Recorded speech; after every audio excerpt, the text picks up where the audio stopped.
Hi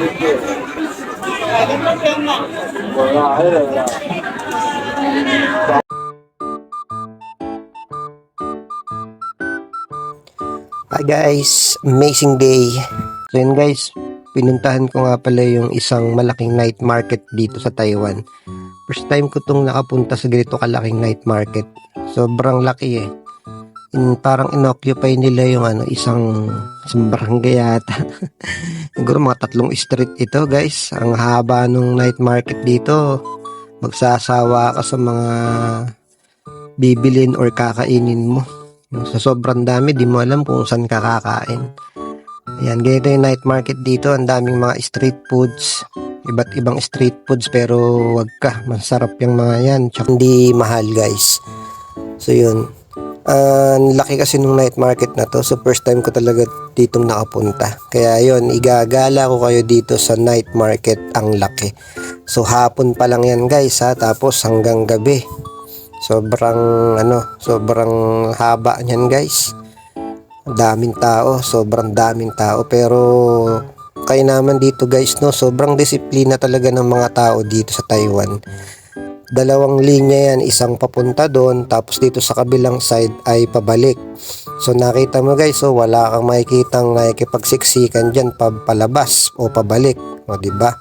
Puro papunta doon yan sa dulo. Yan. Actually yan eh, kaliwat kanan yan, ang haba niyan. Pero 'di ba, walang hassle oh.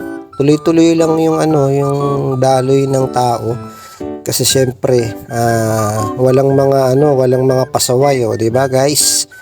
Ang haba niya, napakaganda nga dito eh oh. Kahit sobrang daming tao, hindi ka mai-stress, talagang makakabili ka, makakakain ka ng maayos no. Grabe. Alala ko nung sa Pilipinas, grabe nakaka-stress pag ganyang karaming tao na. Tapos sobrang daming minsan mawawalan ka pa ng wallet, mahahablutan ka pa. Pero dito guys, grabe. Sobrang nakakatuwa. Ayun. Ayan so ito yung gusto ko matikman. Diba, ang dami guys, ang gandun yan kabilaan yan. Medyo nakakapagod lang lakarin niya kasi ang haba. Hindi ko na yan napuntahan lahat kasi sobrang nakakapagod na. Kaya ayun guys, ang sarap ng experience ng ganito no. Kaya minsan kasi kailangan i-enjoy natin. Hindi puro trabaho, hindi puro stress no, kailangan din mag-enjoy. So tinikman natin guys yung inihaw na puset. Sobrang sarap niya, hindi siya makunat, sakto-sakto lang talaga. Pinaplex kasi sa akin nung nilaupan niyang yung inihaw na puset no, kasi nakita niya nagbibideo ako. Ayun guys, so mura lang naman yan, parang wala yata akong pambayad dito guys. Joke lang. Yan, budget meal lang kasi tayo guys dito. Pinalagyan natin yan, pinahiwa. Ayan, titikman na natin guys yung inihaw na puset. Sobrang sarap niyan. Actually di ako mahilig sa seafood ngayon lang, first time. Wow, yummy, yummy, yummy guys. Sarap. So napabili nga pala ako dito guys ng drinks no. Shake na ang nilbili ko dyan ay I think watermelon. Yan. Sobrang anghang kasi, nakalimutan kong patanggal yung spicy niya. Pakwan yan, pakwan. Sobrang anghang guys. Hindi naman ako mahilig sa maanghang, kaya yun, nadali ako. So guys, tikman naman natin ito. Wow, crab. Grabe, sobrang laman yan guys. Napakasarap yan guys. Inihaw yan guys. Yung sa yan, yung laman ng crab. Grabe. Sulit na sulit yan.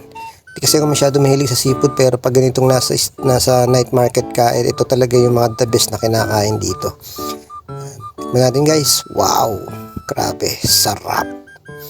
O diba guys, sobrang sarap. Tikman na natin guys, tara kain. Kaya yun, sa ating mga OFW, so enjoy lang natin yung ating buhay bilang nagtatrabaho no. Kaya kung nandun ka o isang OFW ka, talang mapapakanta ka na lang na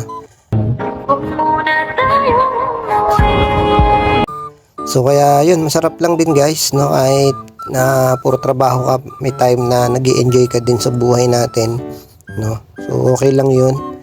Kaya patuloy na enjoy lang natin. Go lang guys. Laban at patuloy na mag-iingat po tayong lahat. Maraming salamat guys sa panonood. Thank you for watching.